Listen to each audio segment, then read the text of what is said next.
ও যুবক তুমি কি জানো এই দুনিয়ার জমিনে এত কোটি কোটি মুসলমান 57 উপরে মুসলিম রাষ্ট্র 200 কোটির উপরে মুসলমান বর্তমানে পৃথিবীতে বাংলাদেশের রাজধানীকে বলা হয় মসজিদের নগরী। বাংলাদেশে লক্ষ লক্ষ ওলামায়ে কেরাম হাফেজে কোরআন, লক্ষ লক্ষ মসজিদ থেকে প্রতি শুক্রবার জুমার আযান ধ্বনিত হয় কিনা বলে ওলামায়ে কেরাম মসজিদের মিম্বার থেকে কোরআনের কথা বলে।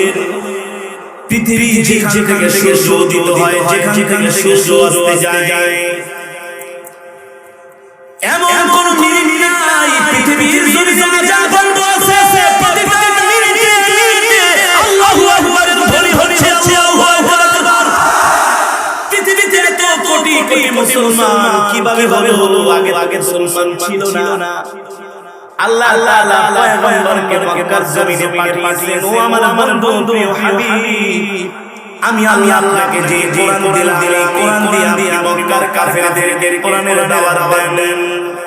1450 বছর আগে আল্লাহ তাআলা নবী আমার রাহমাতুল লিল আলামিনকে কোরআন দিয়ে মক্কার জমিনে পাঠালেন। আল্লাহর নবী মক্কার জমিনে কোরআনের দাওয়াত দেয়। মক্কার কাফেররা কোরআনের দাওয়াত পছন্দ করে না। মক্কার কাফেররা কোরআনের দাওয়াত গ্রহণ করে না। কোরআনের দাওয়াত গ্রহণ করবে তো দূরের কথা, উল্টা আমার নবীকে মিথ্যাবাদী বলে গালি দেয়, নাউজুবিল্লাহ। আমার নবীকে জাদুকর বলে গালি দেয়, নাউজুবিল্লাহ। মক্কার কাফেররা বলে মুহাম্মদ তুমি নিজে কবিতা বানায় সেটা কোরআন বলে চালায় দাও। আল্লাহ কোরআনের আয়াত নাযিল করে দিলেন, ওয়া মা আল্লামনাহু শি'রা ওয়া মা ইয়ানবাগি লাহু ইন হুয়া ইল্লা যিকরুন ওয়া কুরআনুন মুবিন। হে মক্কার কাফেররা, আমার বন্ধু মুহাম্মদ তোমাদের সামনে যেটা তেলাওয়াত করে এটা আমার পক্ষ থেকে কোরআন। আমার বন্ধু কোন কবিতা তোমাদের সামনে আবৃত্তি করবে এটা কখনো নবীর পক্ষে শোভা পায় না।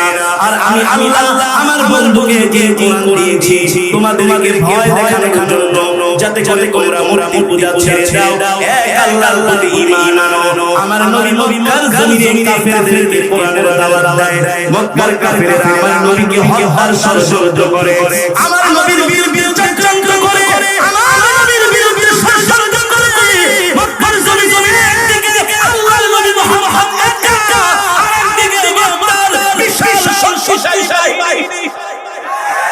এই বিশাল শক্তিশালী বাহিনীর বিরুদ্ধে একা আল্লাহর নবী। ও যুবক, একবার কি চিন্তা করেছো সারা পৃথিবীতে কোটি কোটি মুসলমান এমনি হয় না?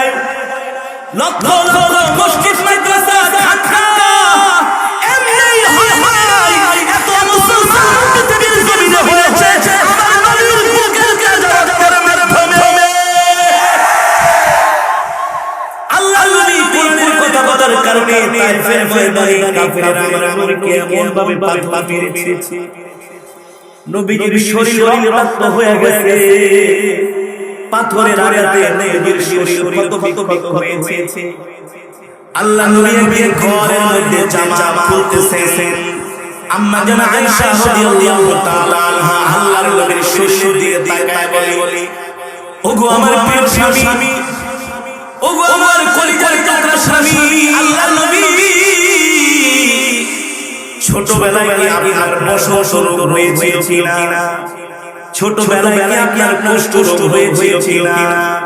রাহমাতুল লিল আলামিন বলে, আয়েশা আমার কুষ্ঠ রোগ বসন্ত রোগ হবে তো দূরের কথা, আমি এমন একজন আল্লাহর পয়গম্বর, আমার শরীর মুবারকের মধ্যে আল্লাহ মশা মাছি বসা হারাম করে দিয়েছে। এই আয়েশা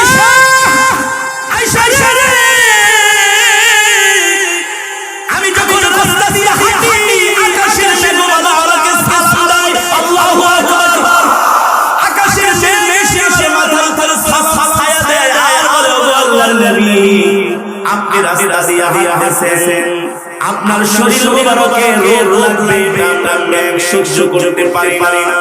আল্লাহর নবীকে ছায়ায় নবী আমার রাস্তা দিয়ে হাঁটে, সাআতি শাজারু লাতাকাল হাজাজ। আল্লাহু আকবার।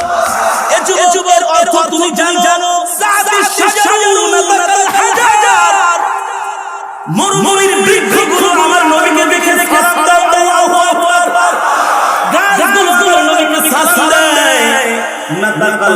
হাজার পাথর আমার নবীকে দেখে সালাম দেয়।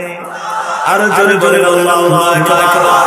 সিদ্দিক আকবর রাদিয়াল্লাহু তাআলা আনহু বলেন, আল্লাহ নবী আমাকে নিয়ে যে মক্কা থেকে মদিনায় হিজরত শুরু করলেন, আমি নবীজির হাত ধরে ধরে যাচ্ছি, দেখি একটা পাথর আল্লাহর নবীকে দেখে আর বলে, ও আল্লাহর নবী আসসালামু আলাইকুম। আল্লাহু আকবার।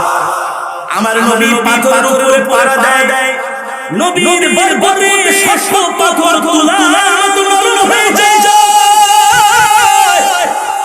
আর পাথর হলো আল্লাহর নবী, আপনি আমার উপরে পড়া দিবেন, আপনার বরকত আমার উপরে পড়বে, আর ব্যথা পাবেন, এটা হতে পারে না।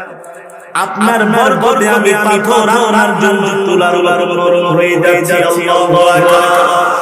সিদ্দিক আকবর বলে, আমি নবীর সাথে হাঁটতেছি, আল্লাহর নবী পাথর দেখে পাথর নবীকে সালাম দেয়, নবী পাথরের উপরে পাড়া দেয়, তুলার মতো নরম হয়ে যায়। আমার লোভ লাগলো, দেখি আমি পাথরের উপরে পাড়া দিলে তুলার মতো নরম হয় কিনা। আবু বকর বলে, না না না, আমি যে পাথরের উপরে পাড়া দিই তুলার মতো নরম হয় না। একটু হাঁটতে হাঁটতে নবী ক্লান্ত হয়ে গেলেন। আমি আল্লাহর নবীকে বললাম, ও নবীজি, আপনি আমাকে একটু খেদমত করার সুযোগ দেন। রাহমাতুল লিল আলামিন বললেন, আবু বকর, আপনি কি খেদমত করতে চান?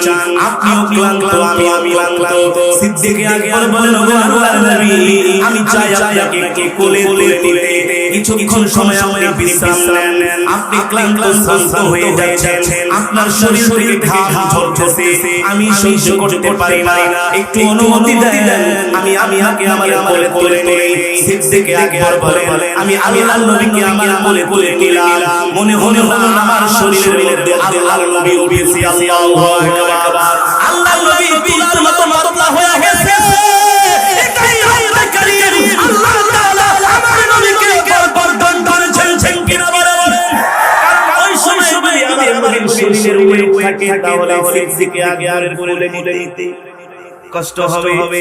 সিদ্দিক আকবর বলে, আমি নবীকে কোলে নিলাম, আমার কাছে কোনো ভার হয় না, আমি ক্লান্ত হই না, আমি পরিশ্রান্ত হই না। এবার পাথরের উপরে পাড়া দেই, দেখি পাথর তুলার নরম হয়ে যায়। আল্লাহু আকবার। অনেক পথ আমি অতিক্রম করলাম, আবার আল্লাহর নবী আমার কোল থেকে নামলো। এবার আমি পাথরের উপরে পাড়া দেই, দেখি তুলার মতো পাথর নরম হয় না। আগে তুলার মতো পাথর নরম হয়েছে, এটা আমার ধারণা